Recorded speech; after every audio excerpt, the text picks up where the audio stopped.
불자님들, 오늘 이 시간 함께 해주셔서 고맙습니다.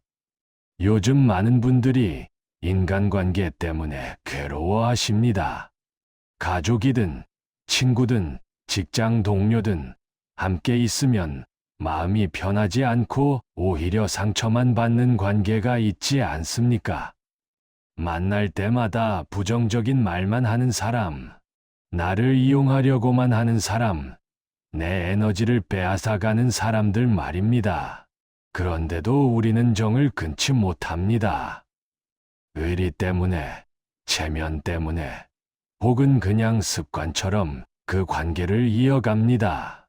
마치 발목에 묶인 무거운 쇠사슬처럼 그 관계가 우리를 짓누르는데도 말입니다. 버부님들, 그런 경험 있지 않으십니까? 만나고 나면 왜 이렇게 마음이 무겁고 답답한지, 왜 이렇게 에너지가 다 빠져나간 것 같은지 말입니다. 어떤 분은 30년 지기 친구인데 만날 때마다 자기 자랑만 하고 남의 불행을 즐기는 모습에 지쳐버렸다고 합니다. 또 어떤 분은 형제자매인데 만날 때마다 돈 이야기만 하고 자기 이익만 챙기려는 모습에 마음이 아프다고 합니다. 직장에서는 또 어떻습니까? 상사의 부당한 대우, 동료의 뒷담화와 시기 질투, 후배의 배은망덕한 행동들이 우리를 힘들게 합니다. 그런데 부처님께서는 이런 관계들을 어떻게 보셨을까요? 그냥 참고 견디라고 하셨을까요? 아닙니다. 부처님께서는 해로운 관계를 명확히 구분하고 때로는 과감히 정리하는 것도 수행의 일부라고 가르치셨습니다. 오늘 이 시간에는 부처님의 지혜를 빌려 해로운 인간관계를 현명하게 정리하는 4가지 방법을 함께 나누고자 합니다. 이 4가지 가르침은 여러분의 마음에 평화를 가져다 줄 것입니다. 여러분의 삶에 진정한 자유를 선물할 것입니다. 그리고 여러분이 정말 소중히 해야 할 관계가 무엇인지 깨닫게 해줄 것입니다. 그럼 지금부터 함께 부처님의 가르침 속으로 들어가 보겠습니다.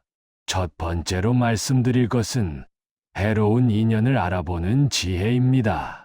보살님들, 부처님께서는 수타니파타 경전에서 이렇게 말씀하셨습니다. 어리석은 자와 사귀지 말라. 지혜로운 자와 사귀어라. 어리석은 자와 함께 있으면 오랜 세월 괴로움이 따라온다고 하셨습니다. 이 말씀이 무엇을 의미하는지 아십니까? 부처님께서는 단순히 좋은 사람과 사귀라는 표면적인 이야기를 하신 게 아닙니다. 해로운 인연을 분별하는 해안을 가지라는 깊은 가르침을 주신 것입니다. 그렇다면 어떤 관계가 해로운 관계입니까? 첫째, 만날 때마다 여러분의 마음을 흐리게 만드는 사람입니다. 만나고 나면 화가 나고 짜증이 나고 우울해지는 관계 말입니다. 어떤 분이 있었습니다. 대학 동창인데 만날 때마다 남편 자랑, 자식 자랑, 돈 자랑만 하는 친구 때문에 괴로워했습니다. 처음에는 친구가 잘 되는 게 좋았는데 시간이 지나면서 그 자랑이 자신을 비하하는 것처럼 느껴졌습니다. 만나고 나면 내 삶이 초라하게 느껴지고 내가 못난 사람 같고 자존감이 바닥으로 떨어졌습니다. 이것이 바로 해로운 관계입니다. 둘째, 항상 받기만 하고 주지 않는 사람입니다. 어려울 때만 연락하고 도움이 필요할 때만 찾아오고 자기 일이 끝나면 연락도 끊는 사람 말입니다. 한 보살님께서 이런 이야기를 하셨습니다. 20년 넘게 알고 지낸 지인이 있는데 그 사람은 늘 돈이 급하다며 빌려갔습니다. 처음에는 1,000만 원, 그 다음에는 2,000만 원 합치면 5천만 원이 넘는 돈을 빌려줬는데 한 푼도 갚지 않았습니다. 그런데 그 사람은 해외여행도 가고 새 차도 샀습니다. 이게 무엇입니까? 이것은 우정이 아니라 착취입니다. 셋째, 여러분의 수행을 방해하는 사람입니다. 불경을 읽으려 하면 시간 낭비라고 하고, 절에 가려 하면 미신이라고 비웃고, 선한 일을 하려 하면 위선이라고 폄하하는 사람들입니다. 증일아 암경에 이런 말씀이 있습니다. 악한 법과 사귀면 악한 법을 배우게 되고, 선한 법과 사귀면 선한 법을 배우게 된다고 하셨습니다. 여러분 주변을 한번 돌아보십시오. 여러분이 더 나은 사람이 되려고 할 때 그것을 응원하고 격려하는 사람이 있습니까? 아니면 그것을 비웃고 방해하는 사람이 있습니까? 만약 후자라면 그 관계는 여러분의 영적 성장에 독이 되는 관계입니다. 넷째, 끊임없이 부정적 에너지를 퍼뜨리는 사람입니다. 만날 때마다 불평불만만 하고 세상을 원망하고 남을 헐뜯고 음모론에 빠져 있는 사람들입니다. 심리학에서는 이런 사람들을 에너지 뱀파이어라고 부릅니다. 여러분의 긍정적 에너지를 모두 빨아먹고 부정적 에너지로 채워버리는 사람들입니다. 어떤 법우님이 이런 말씀을 하셨습니다. 시어머니와 같은 동네에 사는데 일주일에 서너 번씩 찾아오셔서 며느리 험담, 세상 험담만 3시간씩 하고 가신다고 합니다. 처음에는 효도라고 생각하며 들어드렸는데 이제는 그분이 오시면 온몸에 힘이 빠지고 우울증까지 온다고 합니다. 법우님들, 이것이 해로운 관계입니다. 그런데 중요한 것은 이런 관계를 알아차리는 것입니다. 많은 분들이 이런 관계 속에서도 깨닫지 못하고 살아갑니다. 습관처럼, 의무처럼, 당연한 것처럼 받아들이며 살아갑니다. 그러다 어느 날 마음의 병이 깊어져서야 비로소 깨닫습니다. 부처님께서는 사념처경에서 이렇게 가르치셨습니다. 마음을 관찰하라, 느낌을 관찰하라, 몸을 관찰하라고 하셨습니다. 그 관계 속에서 여러분의 마음이 어떻게 변하는지 관찰해 보십시오. 그 사람을 만나기 전과 만난 후에 여러분의 몸과 마음이 어떤지 느껴보십시오. 만약 그 관계가 여러분에게 평화가 아니라 괴로움을 준다면 그것이 바로 해로운 인연입니다. 두 번째로 말씀드릴 것은 집착을 내려놓는 용기입니다. 해로운 관계를 알아차렸다면 다음은 그 관계를 정리해야 합니다. 그런데 이게 쉽지 않습니다. 왜 그렇습니까? 집착 때문입니다. 금강경에서 부처님께서는 이렇게 말씀하셨습니다. 응무소주의 생기심, 마땅히 머무는 바 없이 그 마음을 내라고 하셨습니다. 이 말씀이 무엇입니까? 어떤 것에도 집착하지 말고 자유로운 마음을 가지라는 뜻입니다. 그런데 우리는 관계에 집착합니다. 특히 오래된 관계일수록 더 집착합니다. 어떤 보살님이 계셨습니다. 고등학교 때부터 40년을 알고 지낸 친구가 있었는데 그 친구는 항상 자기 이야기만 하고 이 보살님의 이야기는 듣지 않았습니다.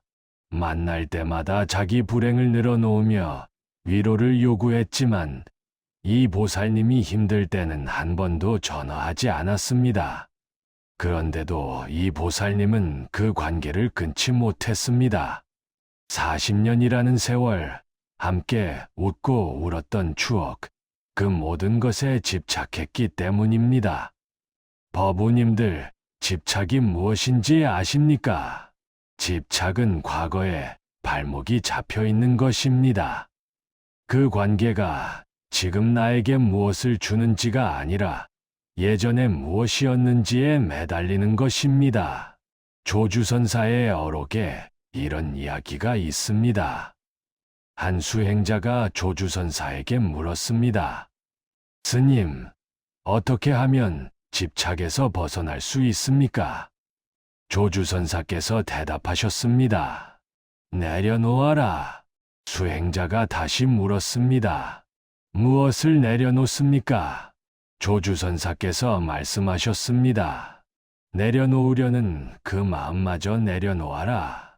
이 선문답이 무엇을 의미합니까? 진정한 내려놓음은 어떤 이유도, 어떤 명분도 필요 없다는 것입니다.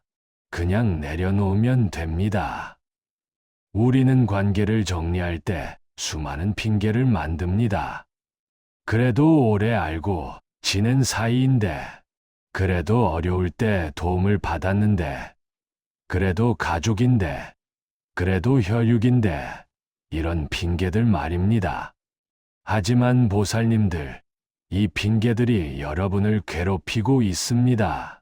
어떤 법우님께서 이런 경험을 나누셨습니다. 형제가 사업을 한다며 큰돈을 빌려달라고 했습니다. 집을 담보로 대출까지 받아서 3억 원을 빌려줬습니다. 그런데 그 형제는 사업은 하지 않고 도박에 그 돈을 다 날렸습니다. 이 법우님은 집을 잃을 위기에 처했고 가족이 거리로 나앉을 뻔했습니다. 그런데도 주변 사람들은 이렇게 말했습니다. 그래도 형제인데 어떡하냐. 그래도 피는 물보다 진하다. 형제끼리 어떻게 남처럼 지내냐. 이 법우님은 그 말들 때문에 더 괴로웠습니다. 자기가 매정한 사람 같고 인정 없는 사람 같았습니다. 하지만 어느 날 이 법우님은 깨달았습니다. 진짜 매정한 사람은 자기가 아니라 그 형제라는 것을 말입니다. 가족을 파멸로 몰아넣고도 미안해하지 않는 사람이 진짜 문제라는 것을 말입니다.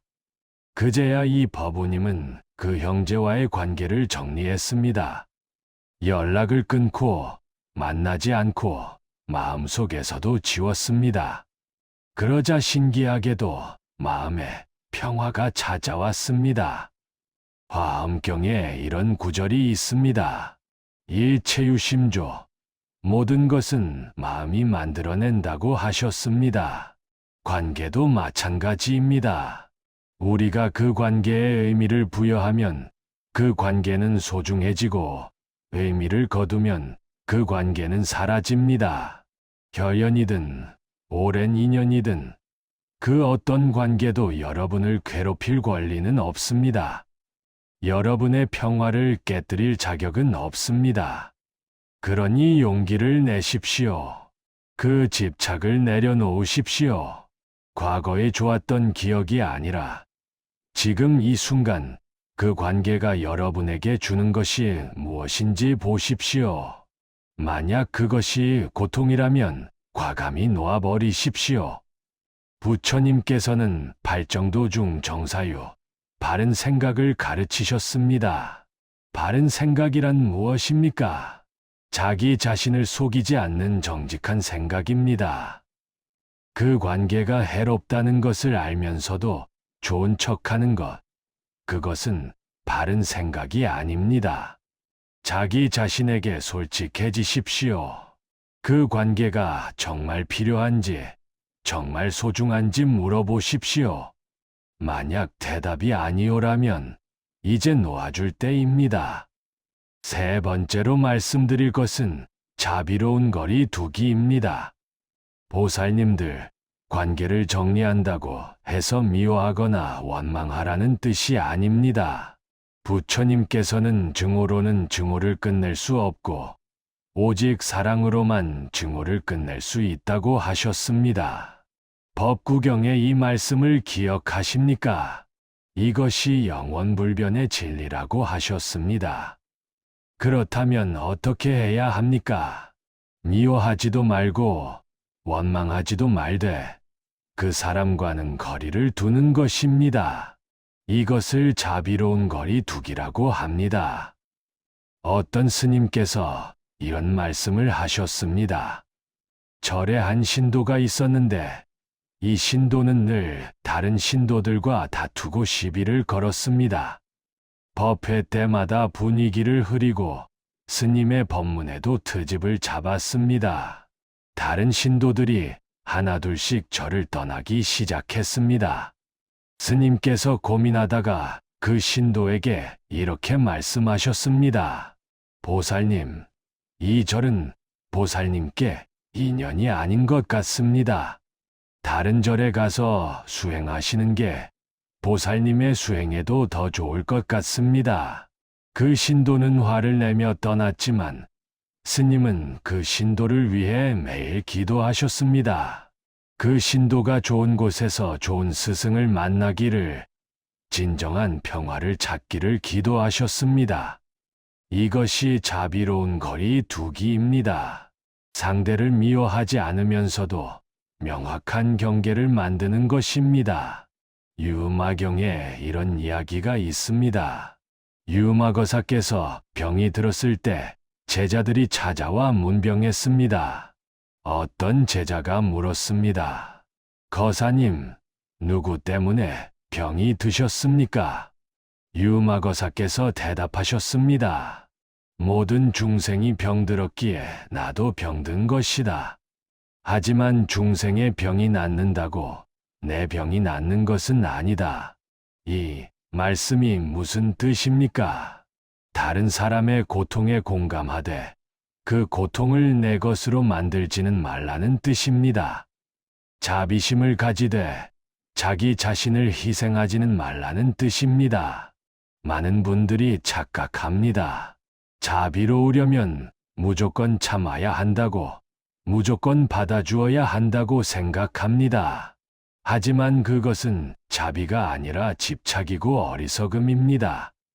진정한 자비는 지혜와 함께합니다. 상대에게도 좋고 나에게도 좋은 것이 진정한 자비입니다. 한 보살님의 이야기입니다. 딸이 결혼을 했는데 사위가 도박과 술에 빠져 가정을 돌보지 않았습니다.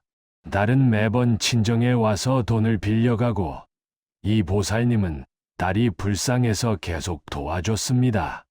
10년 넘게 수억 원을 도와줬지만 상황은 나아지지 않았습니다. 오히려 사위는 더 방탕해지고 딸은 더 의존적이 되었습니다. 어느 날 이 보살님은 스님을 찾아가 상담을 청했습니다. 스님께서 말씀하셨습니다. 보살님, 그것은 사랑이 아니라 집착입니다. 딸을 진정으로 사랑한다면 이제 스스로 일어서게 해야 합니다. 그래서 이 보살님은 딸에게 이렇게 말했습니다. 엄마는 더 이상 도와줄 수 없다. 내가 스스로 해결해야 한다. 하지만 내가 정말 바뀌고 싶다면 그때는 엄마가 옆에서 응원하겠다. 처음에 딸은 원망했지만 시간이 지나면서 스스로 일어섰습니다.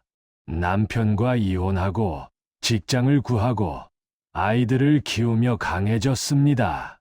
지금은 오히려 그때 엄마가 냉정했던 것이 자기를 살렸다며 감사해야 합니다.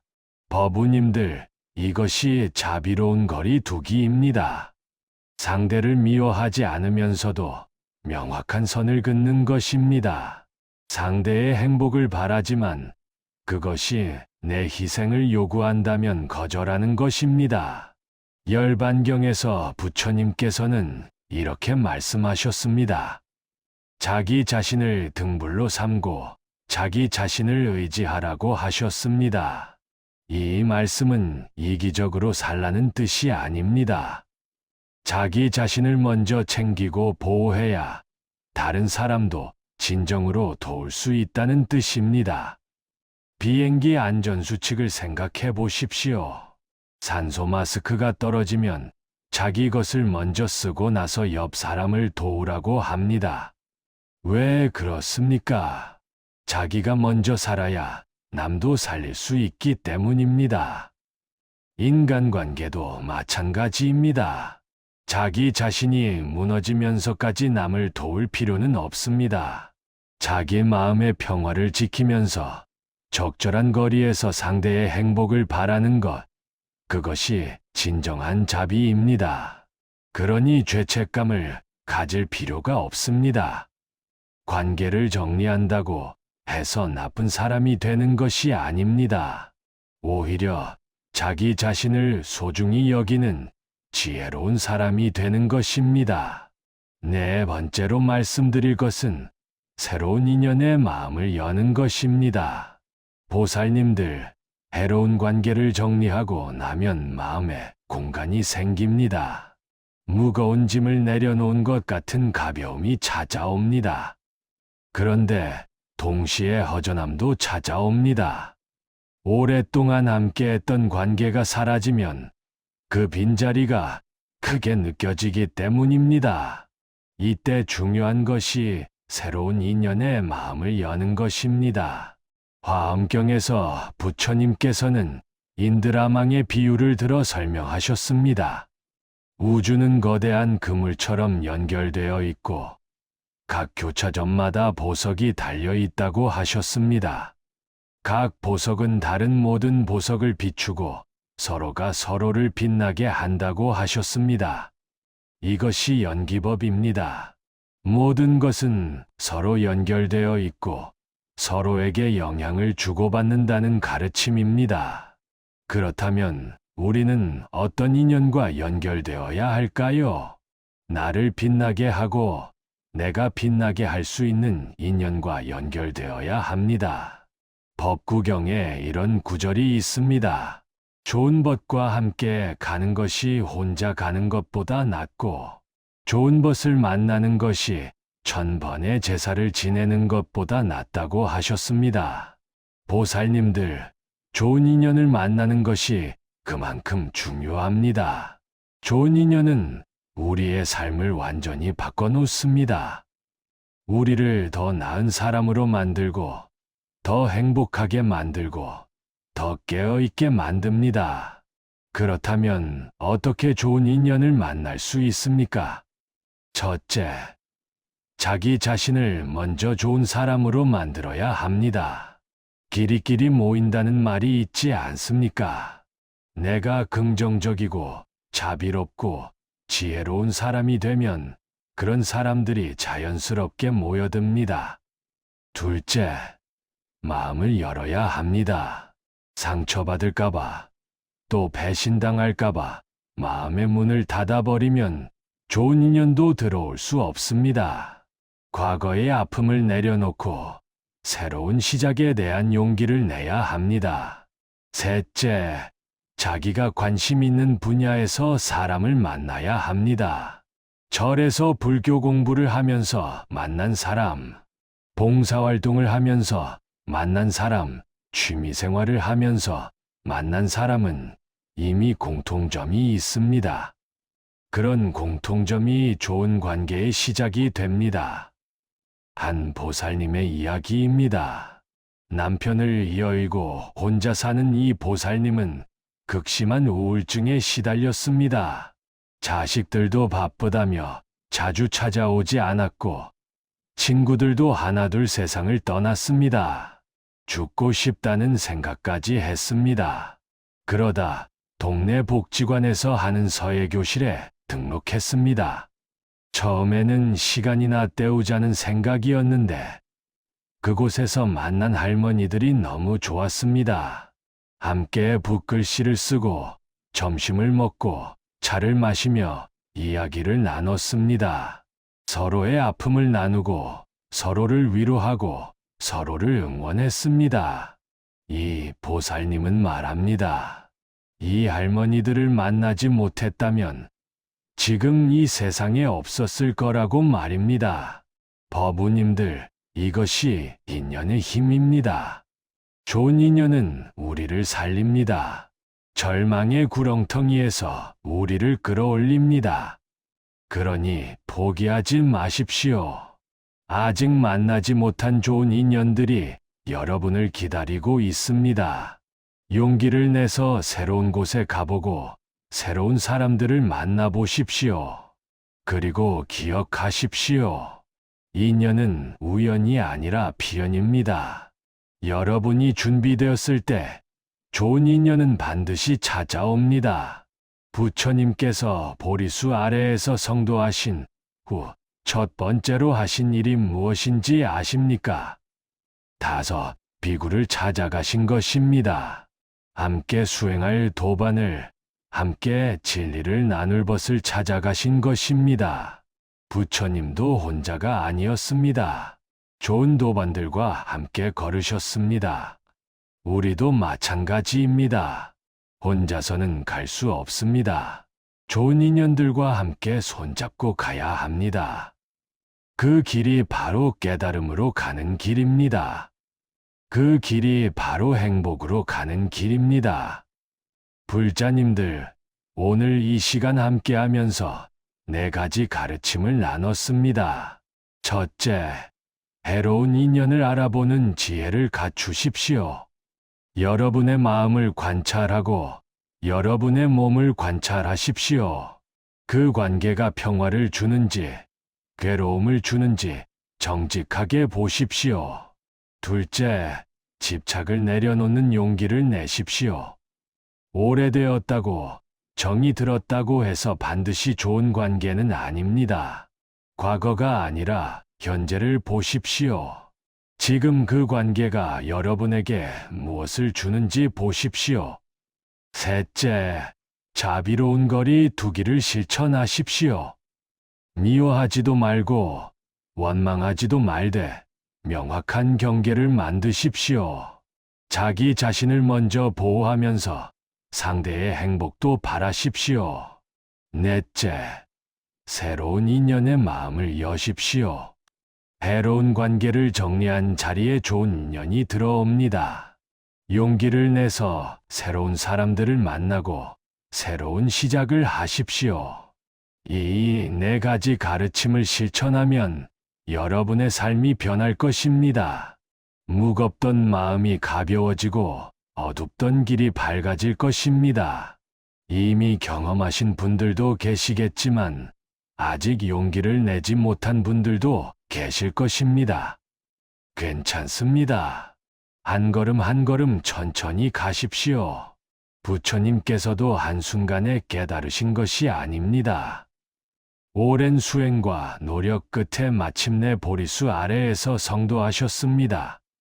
여러분도 마찬가지입니다. 하루아침에 모든 관계를 정리할 필요는 없습니다. 한 사람씩, 한 걸음씩 자기 속도로 가면 됩니다. 중요한 것은 방향입니다.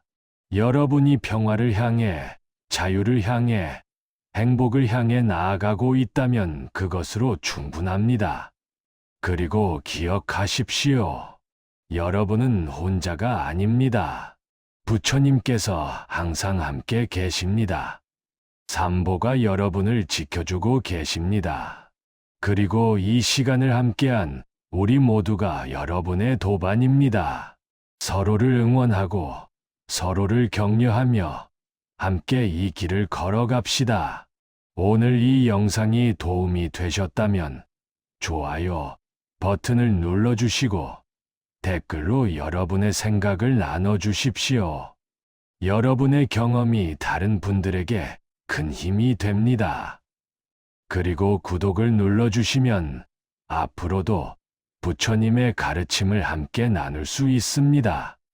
오늘 이 시간 함께 해주신 모든 법우님들께 깊은 감사를 드립니다. 이 공덕이 여러분과 여러분의 가족들에게 그리고 이 세상 모든 중생들에게 두루 미치기를 서원합니다. 모든 중생이 괴로움에서 벗어나 진정한 평화와 행복을 누리기를 기원합니다. 나무아미타불 관세음보살